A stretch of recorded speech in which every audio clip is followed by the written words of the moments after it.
Hi, team. Welcome to the Escape podcast for Star Wars The Old Republic. The roadmap is here, and tonight we're going to break it down. Our broadcast astromech today is EPC 196. Yeah, there he is. And with me, as always, is Seema. Hi, Seema. How's it going? Hey Max, it's going well. Here, I'll run up and wave. Oh, I could have timed that better. Let's see, what did I do this week? Well, we just did MFN this week on Tuesday night. This week is the Gree week, so we went and killed a Xeno analyst, which is always exciting because it doesn't always work smoothly, but this time it was okay. Um, and then we went out and we killed a name commander and we killed the 250 things and the 25 things. So basically, it was a night of many conquest points. And I actually got my personal target tonight just by crafting one invasion force after doing everything we did on Tuesday night. So Yeah. that was good. Um, then you and I and our our so-called ops team tonight, we had a good time chatting for about 90 minutes, and then we went and killed Tythe and then Golden Fury on McKeb. Um, but it was still a fun evening. And now we're doing the podcast, which is even more fun. So it's a good week. How about with you? Yep. Yep. Also a good week. Yeah, we had to wait for another ops team that was finishing up some ops work that they had been doing previously in the week, and we were short a member or two, so we waited for those a couple subs to come over and help us out. So we just goofed off for a while, checked out Apollus's stronghold and all of the cool decorations, the recent decorations that he has, which there's a lot of newer decorations that are pretty cool, which I haven't seen recently. So I'm glad I got to take a look at Yeah, that. yeah. He a lot of them are from the cartel market because I think he tends to, you know, buy a pack or two every month when he gets his monthly coins, Yeah, which I have not been doing, but it's actually paid off. He's got some pretty cool decorations. yeah, very very cool. I also did some GSF, of course, this week and PvP. I switched over, so I had been running the Razor Wire. So this is the Imperial side bomber, was the Razor Wire, which was what I was running.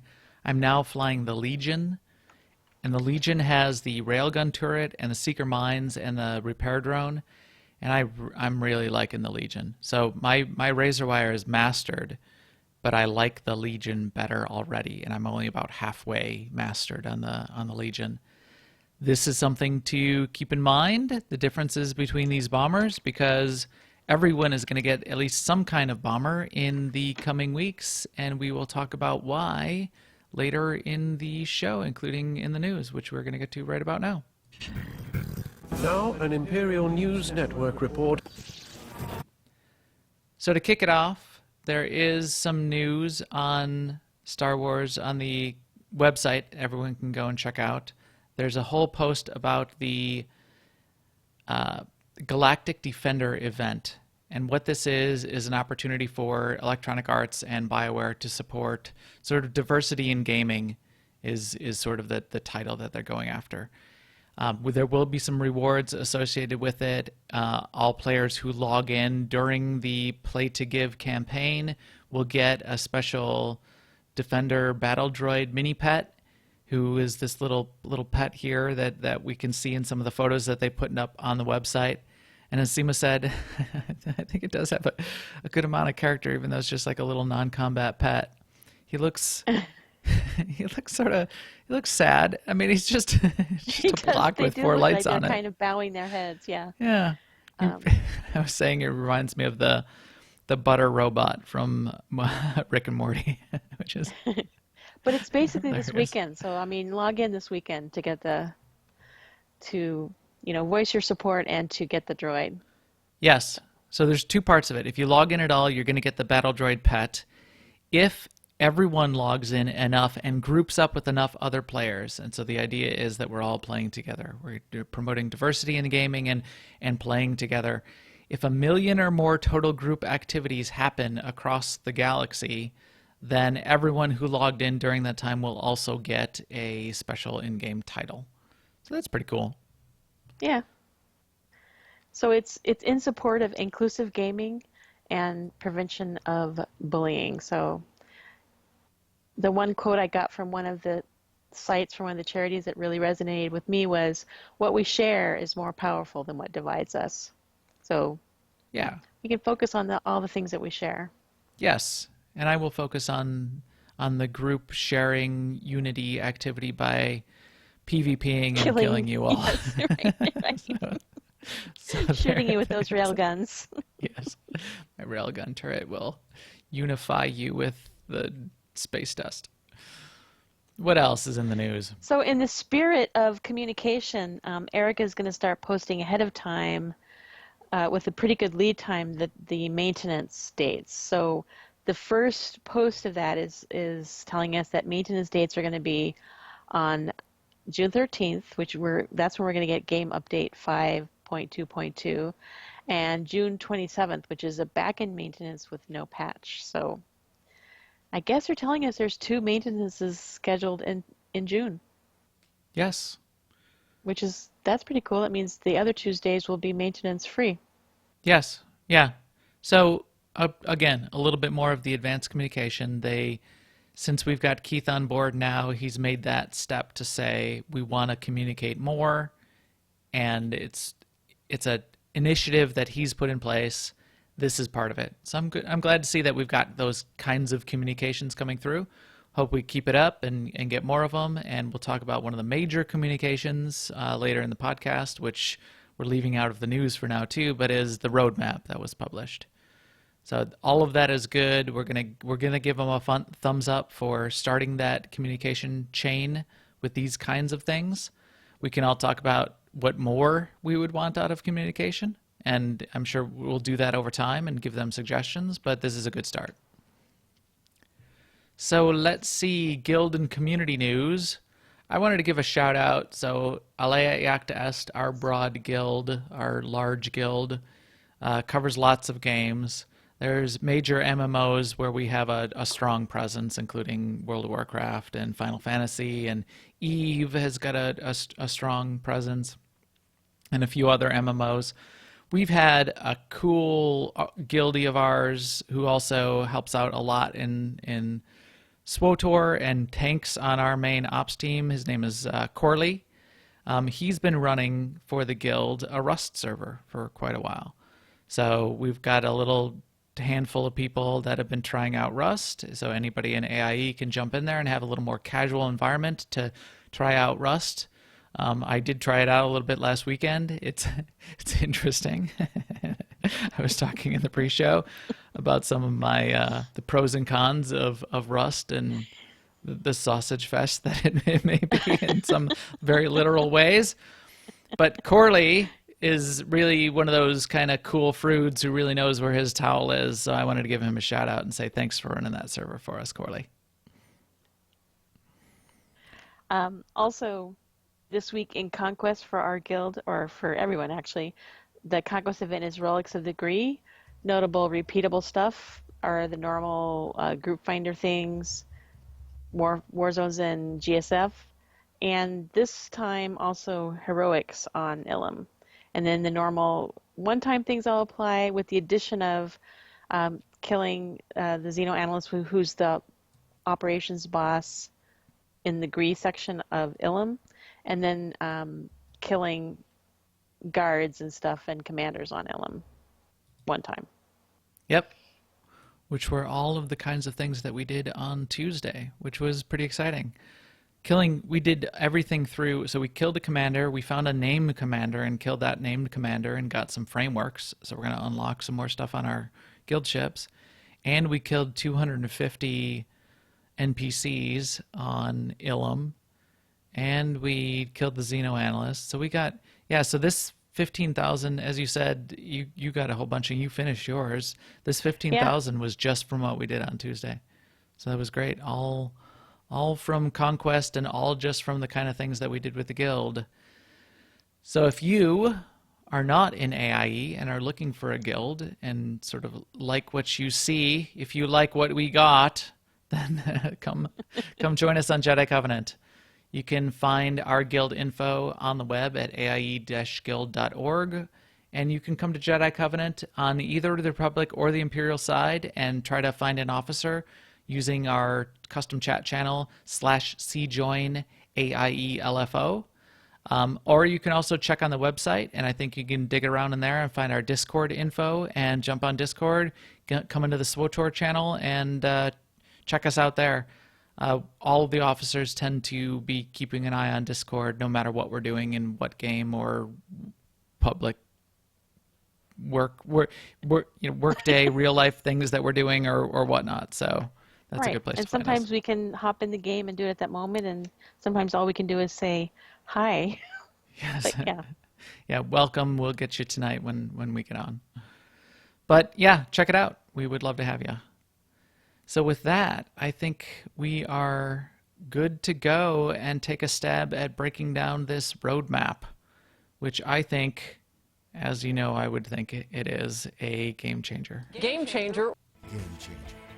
Game changer? Game changer for Game changer for the industry. I think this is a game changer for the entire gaming industry. Yes, the entire industry. And maybe some other industries too. Yeah, manufacturing, healthcare, insurance, Right. utilities, banking. Right. I work in many industries. And I can name them off the top of my head very quickly. Yes, so have roadmap, will travel. We did get the roadmap, and we got it, believe it or not, even though Keith got really afraid there at the end and posted the Irma Gerd, I don't think I'm going to make it by the end of May. But May 31st, 11th hour, we did get the roadmap. So that Yes. is great. Yes, So that is still in May. thumbs up. He kept his promise, his first promise, which was to deliver an roadmap, which we have. Overall feedback, I think overall feedback has been pretty good. There's always going to be people that want more. There's always going to be people that are holding Keith and BioWare and EA to a higher standard, and there's positive parts about doing that. I was quite pleased and surprised at the feedback on Reddit in particular. That was pretty positive. So that was good to see. We're glad we've got a roadmap. I think it's positive to sort of give the thumbs up to say thanks for getting it to us within the month of May, like you wanted to. It wasn't as early as we wanted. Maybe it's not as much as we want in the roadmap just yet, but it's a good start. And Keith did a good job to try to get to hold to that that commitment that he laid down. Now, we were talking a little bit in the pre-show. I don't believe in promises because that's not the way the real world works. So even if I thought that Keith promised something, I would only personally take a promise as this is what plan. I'm trying to do for you. This is the plan, and This we is all my know that goal. plans can change. Anyone who's ever had no plan survives contact with the enemy. And in this case, we are the enemy. So good job in getting it as far as he could and doing what he did. We'll talk through everything that we see in the roadmap. There are some things that are missing in terms of what we'd like to see in the rest of the roadmap for what's coming for the rest of the year, and we'd like to see roadmaps for what's coming over the course of the next couple years. I think there's a lot we would love to see, but there's a lot that's in here, so we'll break that down. So overall, just general impressions. Seema, do you want to kick us off? What you sort of thought of the whole roadmap process and where we're at before we sort of take it apart? Well, I mean, as a lot of people have commented, there's not a lot in the roadmap that we didn't know already. But I don't really think that is bad, because basically what it means is we've been sort of in the know for a while now. This is more of a a formal vehicle for communicating this stuff, and maybe as we go forward, this might be our first view of some things, but some of this stuff has been in the pipe for a while, and we knew that because they had been communicating it. There are a few little things that we hadn't known about, like I didn't know about. Well, why don't we break it down before I do that? So, Yeah. Yeah, but that's a good point. So it's, it's it is stuff that we already knew that is coming, but that's positive also. So there are things that we already knew coming into this, and they have been communicating, and that's sort of building on top of that. So good. All right. So if you look at the roadmap, so the roadmap is on the front page of SWTOR.com. You can check it out. The roadmap is broken into two parts, and this is how you can look at it.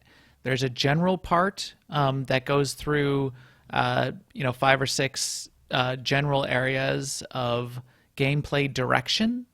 And then there's a specific part, which really only goes through the summer, goes through the next couple months, but gets a little bit more specific about what's going to be coming and when it's going to be coming over the course of June, July, and August. So the real roadmappy parts are really only June, July, and August, but this general direction part gives you a little more hint to what will be coming beyond that. So I think we all can take it a little bit more about here's a vision for the rest of the year that they're going to be hinting towards. But specifically, we'll get into the details of what's coming in the summer of SWTOR. and I think even though that part is very high level, it does answer questions that people have been asking, which is like, is there going to be more story? And are we going to have this? And are we going to have that? They're basically saying, this is our plan. This is what we're going to work toward. Yep. So let's take a look at those general parts. So it's broken into 5. I see 5 areas here. Operations, PvP specific changes, story and companion vision for what they're going to do in the future, quality of life, which I really get a kick out of in some big ways. And then we already mentioned sort of the direction on player communication. So let's start with operations. We already know, because we've already started into it, the main operation that's under development is Gods of the Machine. I keep saying it wrong. So it's Gods of the Machine, right? Or Gods from the Yeah. Machine.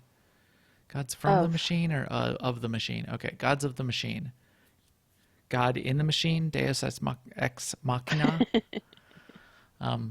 So Gods of the Machine will be complete, and they said that specifically. That's really the key operation that's under development. We have Tithe. The next boss fight, which is actually a double boss, is on the PTS. Keith specified that that's under testing right now. There's people that are taking a look at it. That's going to be releasing, and that's specific. Well, when we get to the specific roadmap, we know when that will be coming out now, and it's going to be in the sort of the July timeframe. There was a little bit of a note in here that put a little bit of fear and uncertainty in my mind, which was the idea of delivering a new boss as part of that operation once every 3 months. I think 3 months is a little bit too long, and I think I'm debating in my mind whether or not that is accurate, if that's really what it's going to be, because we know there's going to be 5 bosses in this operation. We have the first one already. It's Tithe. The next fight is going to come in July. 3 months between each of the next 4, the next 3 boss fights, which are going to complete the operation, would put us out into about March of next year before Right, that operation is complete. Yeah. That seems too far out. I think they were thinking they're going to get the whole operation done this year, this calendar year. So I hope it's I not think going to so, stretch too. out till March. Yeah. Same.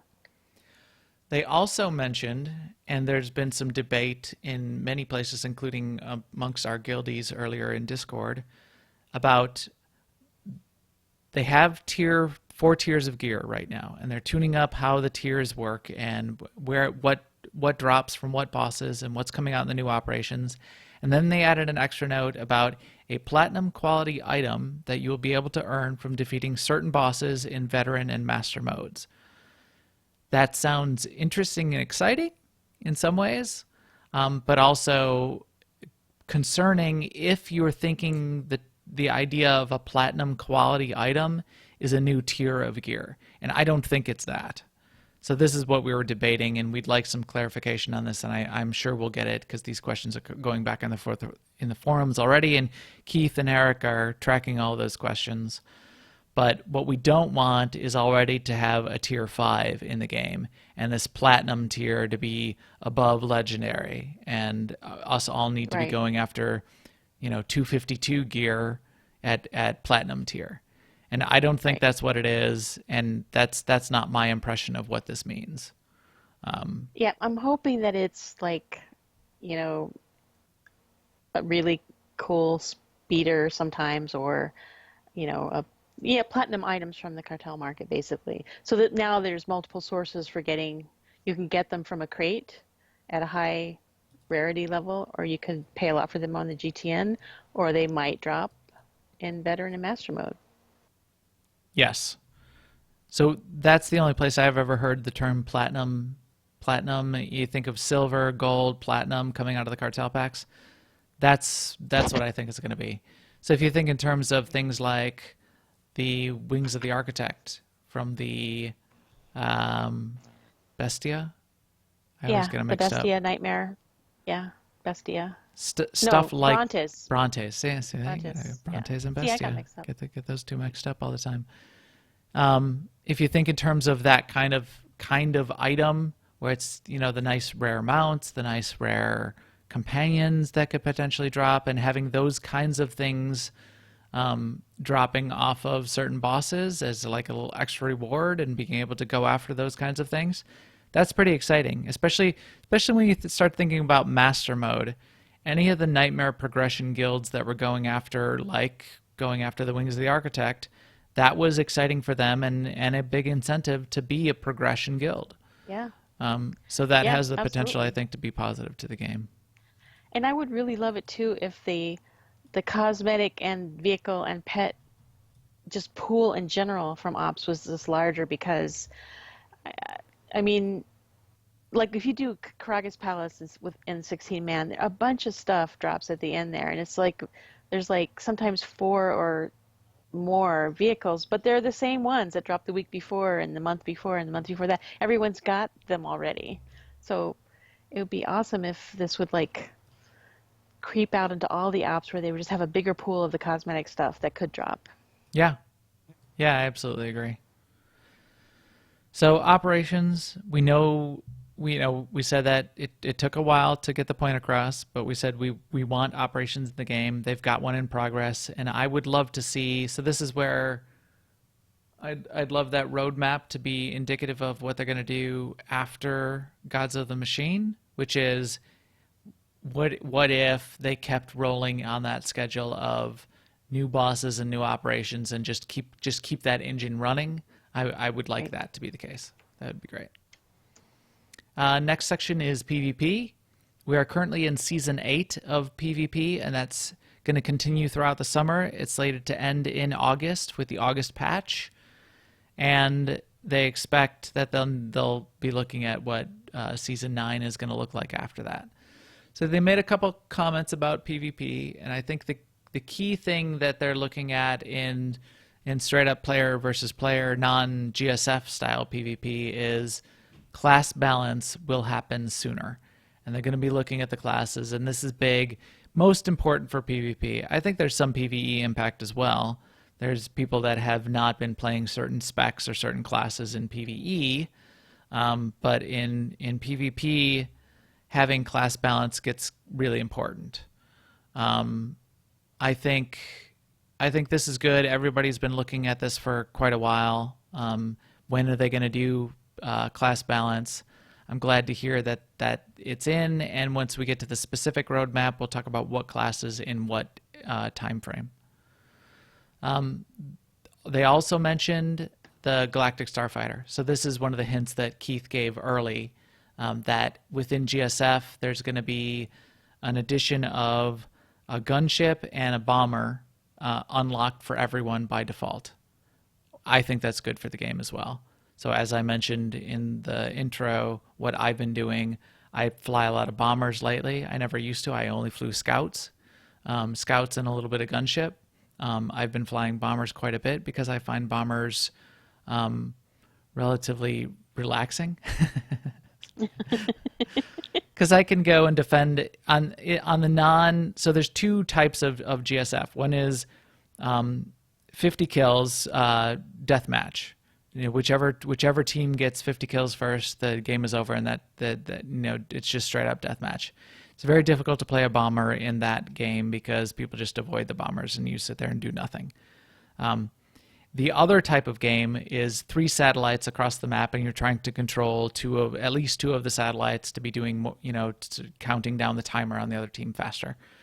On that one, you need the bombers to be defending those satellites, and if you're doing a good job of defending, you'll be able to lock down a satellite, be contributing in a big way, having some small fights off on the sides, but you're mostly just sort of sitting camping that satellite and not having to do too much. You're not like in my scout, I was having to zip all over the place and shoot everybody and aim real hard and things like that. So I don't have to do that with a bomber. Aim hard. My railgun turrets and seeker mines are doing a lot of the aiming for me, even though I'm shooting things too, and it works pretty well. So everybody getting those kinds of ships and getting to try those out, that's a good thing. It gives more opportunity for people to find a ship and a play style that matches what they like. GSF has a high learning curve, but it's a relatively flat in terms of the progression of gearing out your ship. So if you can get more people to get over that learning curve of how to fly the ships by getting a ship that they're comfortable with, I think that's good. Yeah. All right. I'm all excited about GSF because I fly it relatively often. So there's that. I got that. Yeah. Okay. Let's move on. Why don't you run us through what's the next section, Seema? Okay, so they also talked about story and companions. So there is a story update coming in August with Crisis on Umbara, which is like a shadow planet. And it's coming with a new flashpoint, or as they say, an exciting new flashpoint. They hint at some companions maybe coming back, so we can maybe look forward to that. We'll be able to customize Theron and Lana, Shay, Vizsla, Koth, and Sinya. And Eric did clarify on the forums that by customize he means like change every piece of their armor for another piece of armor, not just a customization slot. Yep. And I guess IOCAST daily area was popular, so they're exploring options for new daily areas. So I'd be up for that. Yeah, so that's adding or updating events. That's a kind of a big bucket, but hopefully they'll do that.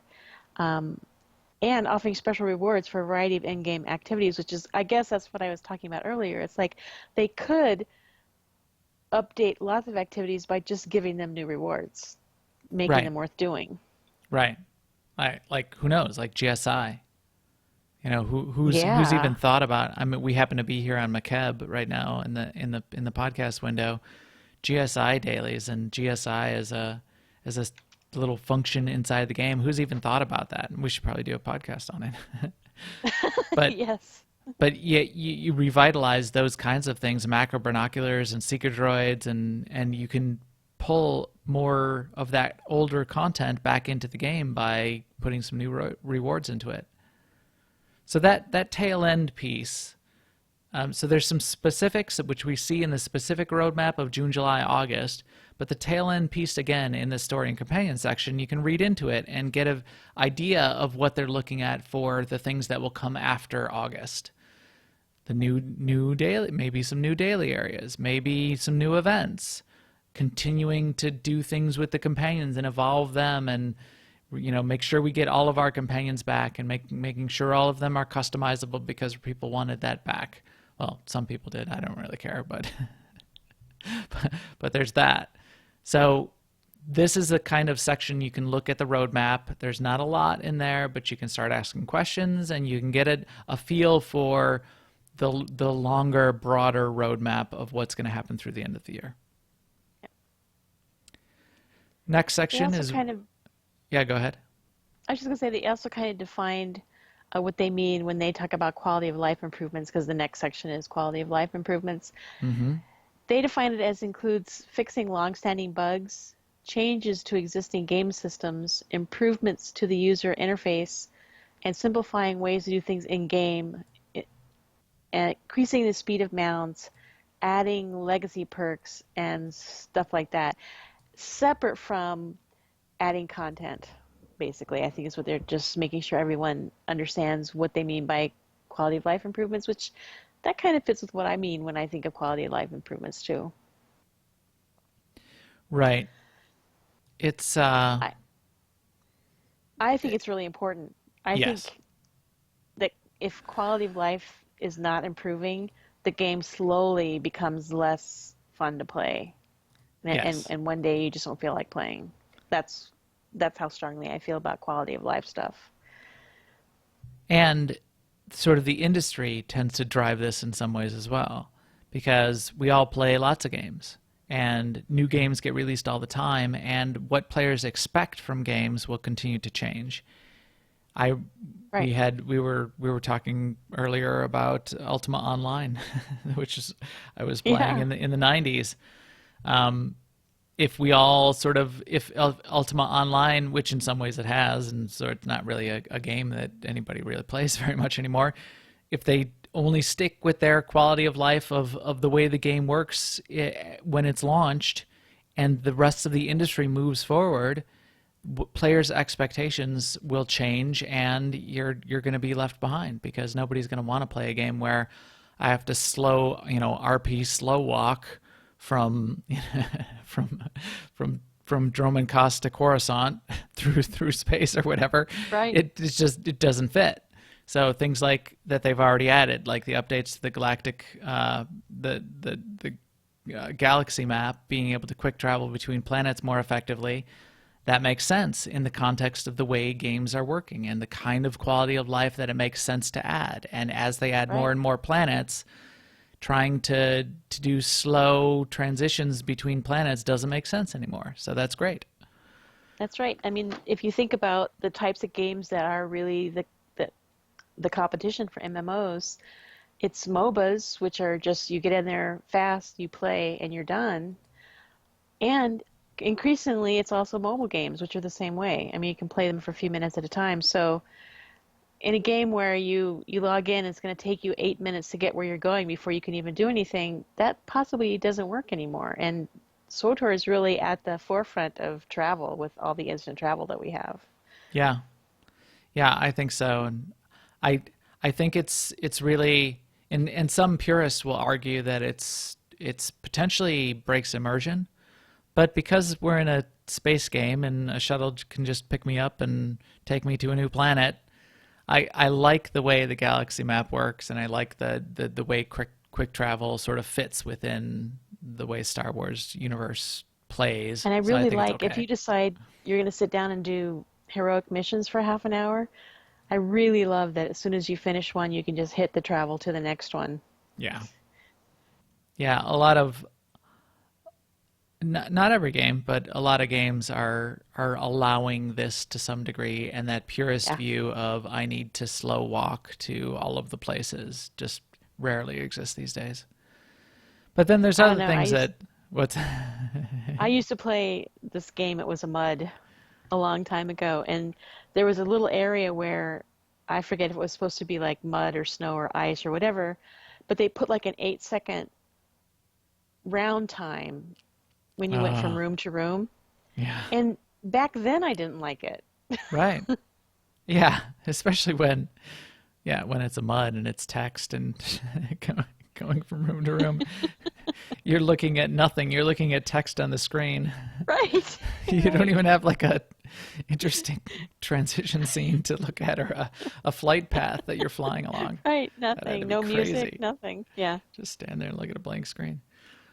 There are places still where quality of life needs to catch up in Star Wars.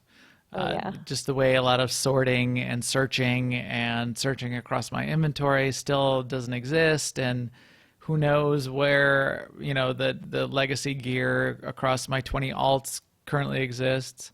So we'll see a couple things in the roadmap about at least being able to maybe have a search box and some better filters to look at my decorations, which is terrible Yeah. right I now. mean, that will help with the decorations because there's so many of them, but I would like better searches for like everything. So here's my decorations pane. I have I can page through them all. I have one of 376 pages of decorations. Yeah, let me just page through all of the possible decorations to see what I currently have available. That's going to make sense. Yeah. And then finally, as we mentioned in their overall view of the roadmap and strategy and vision, is player communication. So we've already seen good communication from Keith. We've seen updated communication from Eric, who's been one of the main communicators with us for quite a long time. But the idea of here's where we're going to have downtime, here's where we expect we're going to have patches. We'll give you the roadmap. We'll talk about what the updates are that are coming and when we expect them to come. We already have a date for the next update, which will be June 13th, and we'll talk about exactly what's going to be in that. But here's where communication is already happening, and they say they want to double down on it. So I'm happy about that.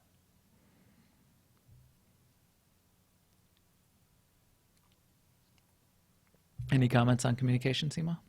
I'm happy about good? that too. I mean, Yes. I feel like I've kind of beat the drum on that one, that the more communication, the better, even if it's stuff that we don't want to hear. Way better than a vacuum. Yes, absolutely. All right, let's get into those specific patches. So after that first section of sort of the general vision, they did talk about the summer of Star Wars, the summer of SWTOR, as they call it, and they named off 3 specific updates that are coming, one in June, one in July, and one in August. So here in June specifically, and this is June 13th, so this is 2 weeks out, this will be coming. It'll be Game Update 5.2.2.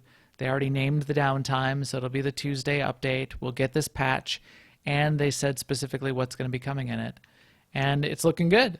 I like it. They're quite specific. We're going to get the Nar Shaddaa Nightlife event back. The Starfighter improvements, where everybody gets a gunship and a bomber, that's going to go in this patch. The update that they alluded to, where we're going to be able to build companion influence from crew skill missions, is going in this patch. I'm happy that that one's coming in particular. This was exciting to me. Yes, your companions will all be Influence 50 now. Yeah, well, because I do a pretty good amount of crew missions, and I was saying the other day, I'm cheap on how I do progression on my influence. I'll do No, the I grade know. 1 and grade 2 gifts up to, I've done it up to 40. Level 30. Yeah, For- 30, oh my 30. God. They'll go all the way to 40, but that takes forever. I have one companion across all of my 2022 characters. That's one companion that's influence 50.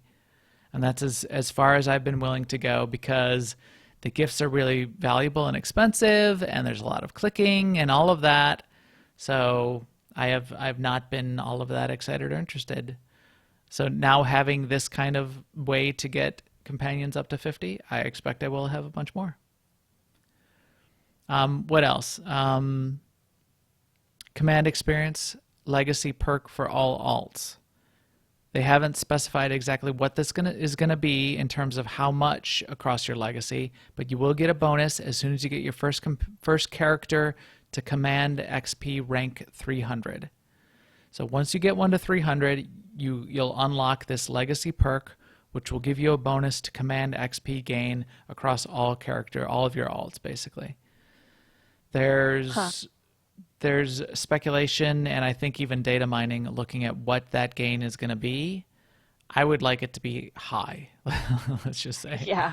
And I don't think it's going to end up as high as we want it. I've now been gearing up and XP gaining on my second and third alts. My main is at 300 and has been for a while. I think we even mentioned this last week. I would love her to just to get to rank 2 or rank 3. If I'm at rank 3, if I'm at 300, I should be getting rank 3 on all my characters. That's where I want it to be, and I don't think it's going to be anywhere near that. No, But I think it's the way I envision this one is going to be something we can purchase off the legacy screen, just like you purchase. Like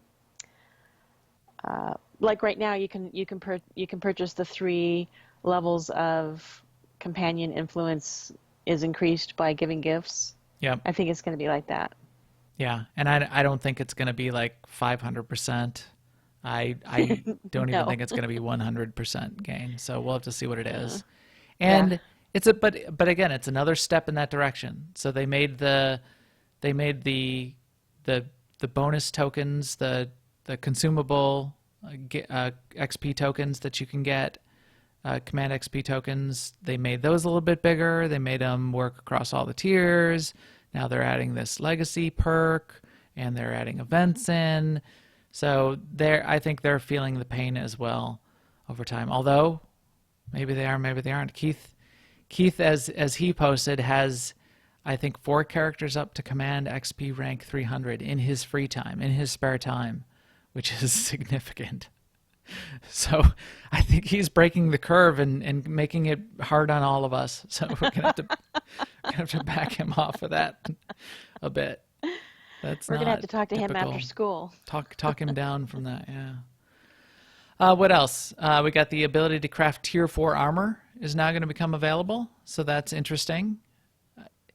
People can't forget that tier 4 crafting as being viable to fill in slots where you want those tier 4 pieces in your armor set.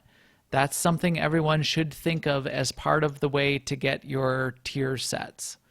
There's command XP packs is the random part. There's unassembled components if you're a PvPer. There's the unassembled gear pieces if you're doing PvE and killing bosses, and there's crafting. So there's all of these ways to get your complete set. And getting all of the 246 legendary level gear pieces, yeah, it's 248. Getting all 248 in every single slot, yes, that's best in slot, but that's not really what you need to be at tier 4. 246 is fine. You know, the couple extra points of mastery to be best in slot is not going to do much of a difference. And I know everybody's saying, unless I'm 240 in every single slot, then I'm not, I don't have best in slot, and I'm not where I need to be in the game, and they need to be able to give that to me right away. Otherwise, I'm not competitive in PvP. That's not the way it works. And having tier 4 be craftable, and what I think it's probably going to be is 246 tier 4. That's really good, and that's what you should look at as an opportunity fill in. All right. I do too. This is also when we're going to get Theron Shan and Shay Vizsla specifically to get their appearances that can be customized. And is that In this interesting to patch? you, Seema? No. It's I know it's very interesting to a lot of people. I've seen a lot of people post in the forums and on Reddit and say, "Yippee! I get to dress up there in Sean." But I was affected by that whole change, but it was more that I got frustrated and overwhelmed dealing with all the fallout of all the armor pieces in my inventory and what to do with it and where to put it, and so that was how I was affected. But I don't mind that my companions look like everybody else's companions, especially since I normally the companions I use have their own look anyway, like Treek or Nico or this little core slug here. yeah, But I totally Yeah. get it. Like one of our guildies was saying on his trooper, he likes to have all his companions in the same armor. That is a cool idea. I like it. yeah, exactly. And if you like it, if you do want to change them out, that's great. So it's another thing. It's Yeah. hitting on a high point for some segment of the population. So good. Yeah. What about this next one? I like it. This is the legacy perk where you can increase your mount speed to levels 4 and 5. Like right now we have 1, 2, and 3. So this will be 120% and 130% increased movement speed. So I perceive that this is going to be, a legacy perk that you buy per character off the legacy tab too, just like I was saying before with the command experience legacy perk. Yeah. Depending on how expensive it is, I will totally rush out and buy that right away because I love the faster the better. Right. I haven't seen much complaining about this one, but I did see a couple comments in a couple places like, "Oh, that's going to be too fast," and Oh "You're my gonna be gosh. resuming by the by the content and the environment too quickly, blah, blah, blah. So who But knows? no, because it's still 130% is still not a very big increase. Yeah, It, we're at it 110 right now. So it's going you 120 you and you won't 130. you almost won't even be able to detect it, especially Right, not 24 hours after you bought it. right. Especially when other games, it's like 200% and 300% faster when you level up. So, Yeah. And then the final um, update, yeah, go, yeah, Tier 1 which is gear can good. now be purchased with command tokens. Yeah. Yeah, I actually this is a thought big that deal. was happening before this, but yeah, this will be in June 13th. Yeah, we've been waiting for that one. So this is all of the 230 gear, 230 or 232. All of that will just be able to be purchased with command tokens, which is the currency that you're gaining as you rank up in command ranks. So for Right. that basic currency, which is legacy wide, you'll be able to purchase that tier 1 gear. This is useful for alts. You get an alt to 70, you'll have a bunch of command rank, command token currency off of your main across your legacy. My command token currency is always at or near the cap. So I have plenty here that I can start gearing out alts and just put them in endgame gear, tier 1 endgame gear as soon as they get to 70. So that's pretty nice. Yeah. Yeah. I'm not near the cap, but I have enough to spend. I keep Like having I to never buy mind. the command XP bonus tokens Yeah. because I keep hitting the cap, mostly because of PvP. Right. Right. But moving right along, Yes. So that's the that's next, pretty much it for the June 13th one. Then there's the July one, game yeah, update 5.3. Sisters of Carnage is the title of that July update. What? Yes. Oh, because it's the sisters. Okay, now I Yeah. get it. That's the second boss in the gods. Yes, the machine. That Gods. thing. I was here. They Um, say gods from the machine. So maybe I yes, they got it wrong do. earlier. I typed it in Yeah. wrong. So gods from the Gods machine. and preposition the machines. Yes. But yes, it's a double boss. Two female droids. The story ends better than Ivella, Ivia, Vela and Esme. Ivella and Esne, who are envy, the goddesses of envy, right? Yeah, I believe. So I wonder so if they're Tythe going to was have rage, and these guys, these sisters are envy. envy. Okay. We're also getting a new stronghold. It says with a great view of the ocean. Yes, confirmed. So we were wondering if we were going to get a stronghold this year. So now that's confirmed. Specifically, it's confirmed for July. They haven't revealed specifically where it is. There's been some data mining suggestions of where it might be. I'm wondering if view of the ocean means stuck in the middle of the ocean on an all ocean planet, maybe? Or because that's been some of the hints that we've been getting of where a stronghold might go. Or anything that has sort of like an oceanfront view, I think sounds pretty cool. Yeah. I can't think of any way it could not be just really cool. Even if it is like yeah. No Yeah. more speculation, but yes, definitely. Yep. This is also where we'll see new filters so that we can search for stronghold decorations better. That's one of those quality of life things. Also, they're going to start some class balance stuff, which may or may not be popular. I guess we will find out more in July, Yes. but they're going to Will address not be some popular. classes, like almost all the classes, but yeah. I see Merc/Commando on the list, which in my mind means I'm going to get nerfed, which I'm not happy about because I don't think I need to be nerfed. Just because you can't kill me in 2 seconds like you could last pack and I can actually sit around and do some damage for once, I'm going to get nerfed. I know that's what's going to happen. So on the list are 6 sets of classes: Sork Sage, Power Tech Vanguard, Assassin Shadow, Sniper Gunslinger, Merc Commando, Operative Scoundrel. So I would expect some of these to get buffed, like Sork Sage and Power Tech Vanguard, because there are the DPS versions of a couple of the, especially of the couple of the specs within Sorc Sage and PowerTech Vanguard are lackluster, to say the least. But some of these other Apparently, ones, we'll see. apparently Sith Warrior Jedi Knight is completely balanced. Well, just not on the current set. So there was some Yeah, debate and angst over, just Sith Warriors and Jedi Knights, Marauders and Guardians, and right. which are really strong right now, and I would argue just as strong, if not stronger, than Mercenary Commando. But whatever, fine, nerf me, bring it, bring it, bro. Whatever, Do, fine. do you even force lift? Well, I'll fight you. And they tantalize us with appearances for additional companions. So I'm guessing like 2 more companions in July will maybe be updated with the ability to have. I'm not sure why they're rolling it out that way. Like maybe they have to do it manually, and so they're dividing up the work, but they are doing Yeah, it I don't in know a either. rollout. So, or it's harder than they thought to go back and forth. But yeah, it seems to be a little bit of a problem for them. So they are doing it slow. But slow and steady wins the race, as we know, right, Seema? Right. I don't know why. I need to specify that.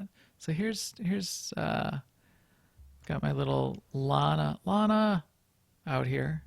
I like her. I like her outfit. I don't see a need to change it, but I know people do. Or her hair. Can you change her hair? She's been I would changing be her hairdo surprised. every expansion. She's Lana is in control of her hair. Yes, as is right. So that is Sisters of Carnage update in July, and then there's one more update that they've specified, which they only scratched the surface on, but the final update will be Crisis on Umbra, and will be update 5.4 coming in August. Umbara is a new planet that's going to be added. It will be a flashpoint that will be added. And then they said, mostly ... They're going to add, the only other thing they said is more companion customization will be going in at that point. And then mostly just, and more to come. Umbara I thought was interesting. I don't think we mentioned it earlier, did we? Umbara being a planet in Star Wars lore to date, but mostly only seen so far in the Clone Wars animated series. In an episode that I happened to see, I haven't watched very much of the Clone Wars, but I did see this episode, and it was where the clones are on the planet of Umbara doing an assault, and Rex is one of the clone captains, and there's a new Jedi Master that's in charge of sort of their general on this assault mission, and he's basically throwing clones into the assault, and like into a meat grinder, and just sacrificing clones left and right in a very horrible way. So it was a cool, really cool plot, really cool Clone Wars episode, and then an interesting planet that popped up as part of that. It's sort of like a shadowy, dark planet that's the star system that it's in is obscured by some sort of nebula, so the planet is always in shadow and blah blah blah. So we'll see what that looks like. We didn't get many details out of what they're doing at that point, but a teaser at least of what's coming there, including the Flashpoint, which will continue the storyline, because we're sort of paused right now with what's gone on at Iocath. Right. So anything So, else? Yeah, what are you looking forward to? I just want to say that a lot of feedback that we got from people was that the roadmap didn't have a lot of content in it, that it was light on content and very vague was a word that I heard. I would agree that it's high level. It's not super detailed. But I mean, it took a while for us to discuss each point of it. I mean, it's interesting. Yeah, There is stuff in it. Just because we knew about it before doesn't mean it doesn't exist. right. And just because we've seen data mining come up and we've speculated and we've gotten hints, now getting all of this confirmed and saying exactly when it's coming out and what the summer's going to look like, for better or for worse, that's a roadmap. Now, I think Oddly, I'm looking forward to maybe the new Stronghold as much as anything, which Yep. is weird because I haven't actually decorated my strongholds, but I like having them. And I kind of think I like the whole ocean theme, and I think if it is Manon, it'll have that cool curvy streamlined look Yeah. that would be cool. But if it isn't, if it's like Rishi or something, then it'll be like palm trees and beach and stuff. That would be cool too. I think that there is some questions around that I'd like answered, which is right now you have a conquest bonus of 125% if you Yeah. unlock all 5 strongholds, and you can have up to 5, and it used to be a limit of 4, and they expanded the limit to be able to do 5. Now, is the limit going to be still 5, and we're going to have to deactivate a stronghold if we want the new one, or will the new limit be 6? And if the limit is 6, are we going to go up to 150%, which means I have to 100% decorate my Manon stronghold, or whatever stronghold? These are all very good questions as far as that goes. But as you say, I think that is interesting. I'm happy to see that. That's one of the parts of what's coming in this summer that I'm definitely excited about. I'll be excited if other people get excited about Galactic Starfighter. I Yes. because I already have all those ships, so that part's not interesting. But having those ships, I'm definitely excited about the rest of the bosses continuing to be developed for Gods from the Machine. Seeing what happens and hearing from the people that are going to see it in the PTS, and then getting those bosses in July. That I'd like to see that even accelerated. I do want all of that operation done by. I'd love it done by September, October. So we'll see what they Yeah. can do as far as that goes. And having that full operation in and keeping that engine running and getting another operation under development before long, that would be really fun for me. So yeah, sounds good. I think we are good. I think we'll keep an eye out for more news. I know Keith and Eric are watching the forums and looking at all of the questions that people are posting. So I encourage everyone to go out there and post your questions and see what they can answer and collect those up. We'll talk about any answers or clarifications as they come up over the course of the next couple of weeks and months over the course of the summer, and see what else we hear. So with that, I think our EPC 196 droid is ready to head out and get ready for this summer of SWTOR. Thanks to all of you for joining us on newoverlords.com, on iTunes, on YouTube, or live on Twitch. We will stream again next week, Tuesday or maybe Thursday again. We're starting to like these Thursdays. We'll see what we're going to do. But we'll stream again next week, either Tuesday or Thursday on twitch.tv/newoverlords around 10:30 p.m. Central.